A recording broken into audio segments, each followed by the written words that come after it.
Welcome to Magnificent Feed, where global voices collide with truth, power, and reality. We bring you stories that shake the world, challenge narratives, and reveal what really happens behind political headlines. Today's story is not just political, it's explosive. In a moment broadcast live on international television, former U.S. President Donald Trump launched a scathing and unexpected remark toward Captain Ibrahim Traoré, the interim president of Burkina Faso. What he said stunned not only African leaders, but also global observers who had never seen such direct language used toward one of Africa's rising revolutionaries. What did Trump say? Why did he say it? And what happened after the cameras stopped rolling? Stay with us, because this is one of the most controversial moments of recent political history. It all started during a high-profile global policy discussion, aired on international television, a live-streamed event that was meant to address rising instability in the Sahel region of Africa, migration, terrorism, and new alignments forming between African nations and non-Western powers. The panel featured European and American commentators, security analysts, and yes, in a surprise appearance, former President Donald J. Trump himself now returned to the media spotlight as a candidate gearing up for another run at the presidency. The moderator asked a simple question. Mr. Trump, how should the United States approach African leaders who are breaking away from Western influence? Trump leaned forward, his signature squint and pursed lips making it clear he was about to say something provocative. And then he delivered a statement that would ignite a firestorm. I'll tell you what, Trump began. You've got this. Guy in Burkina Faso,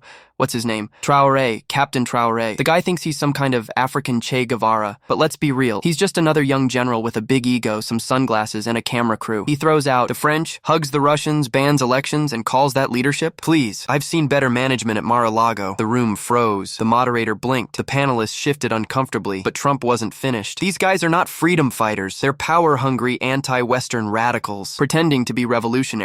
And when the cameras are off, guess what? They're calling China and Russia for loans and weapons. And we're supposed to applaud that? No, thank you. Within seconds, social media was flooded with reactions. Clips of Trump's speech were shared across every major platform. In Burkina Faso, it aired as breaking news. People were stunned, not because criticism of African leaders is rare, but because of the directness, the tone, the condescension, and the absolute disregard for what Ibrahim Traoré has come to symbolize for millions of Africans. To understand why Trump's comment caused such outrage, we need to understand who Ibrahim Traoré is to his people. At just 36 years old, Traoré took control of Burkina Faso in a bold military-led transition, vowing to restore national dignity, break free from French military dependence, and empower local forces to combat jihadist insurgents. But beyond the politics, Traoré became a symbol of African sovereignty, youth leadership, and anti-colonial resistance. In many African circles, Traoré is seen as part of a new wave of leaders rejecting Western paternalism. So when Trump casually dismissed him on live TV, calling him another young general with a big ego, the insult struck far deeper than political disagreement. It was a slap in the face to a growing movement. Within hours, Traoré's office released a statement. It wasn't angry, it wasn't defensive, but it was powerful. We will not respond to insults, it read. We serve the people of Burkina Faso, not the opinions of former presidents. Our sovereignty is not a campaign talking point, and that was all it said. No more, no less. But it was enough to ignite global debate. African intellectuals, journalists, and youth mobilizers took to the airwaves. One commentator in Senegal said, Trump's words reveal everything about how the West sees African ambition, as dangerous, illegitimate, and laughable. In Ghana, a popular youth group released a video simply titled, I Am Traoré, where young people recited lines from his speeches. In Mali and Niger,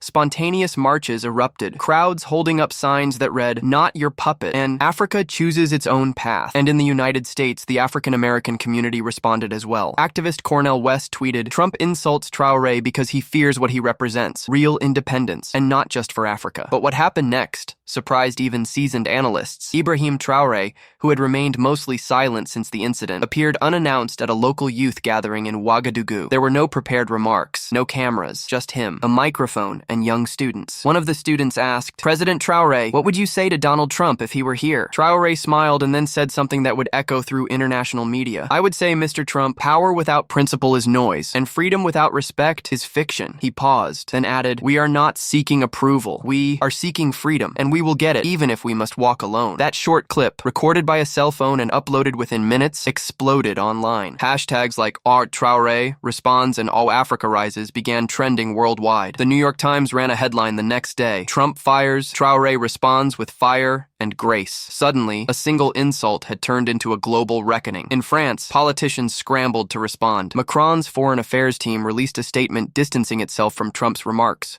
calling them not constructive and not reflective of France's current diplomatic posture. In Russia and China, state-run media used the moment to push narratives about Western hypocrisy. Even within Trump's own camp, there were rumbles. One of his advisors, speaking off record, said, "We expected Trump to go hard on China or Biden, but not African revolutionaries. This could cost us global credibility." But Trump, being Trump, doubled down days later during a rally. "They say I disrespected some African general. Well, I call it telling the truth. We need to stop pretending every military takeover is some kind of progress. You want progress?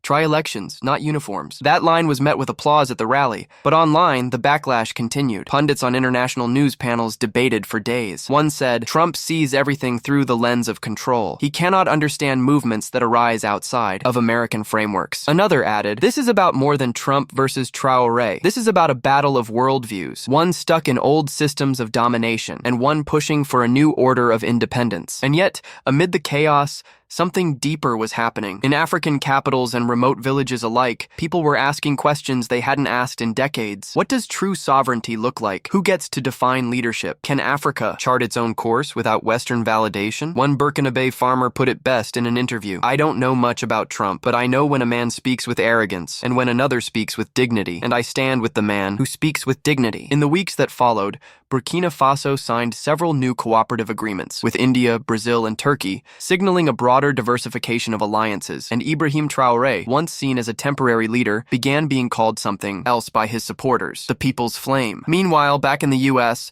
Trump's team tried to pivot. They focused on domestic issues, hoping the storm would pass. But the international community had already taken note. African youth organizations called for Trump to apologize. Cultural figures released songs and poems defending African sovereignty. A Nigerian artist created a mural of Traoré with the caption, "This is not ego, this is resistance." And perhaps the most telling moment came when a US college professor, during a lecture on modern Africa, asked her class who they'd trust to lead a decolonized future. The room fell silent. Then one student raised his hand and said, "Not the guy with the golf course." This moment, this insult and response, has become something bigger than a headline. It is now part of a global shift in how leadership is viewed, how nations assert identity, and how people across continents respond to power. Donald Trump insulted Ibrahim Traoré on live television, but Traoré didn't respond with anger or even personal pride. He responded with something rarer: restraint, dignity, and a refusal to play the old game. That is why people were left in shock, not just at what Trump said, but at how Traoré chose to respond. And in that choice, he may have done more for African unity and self-respect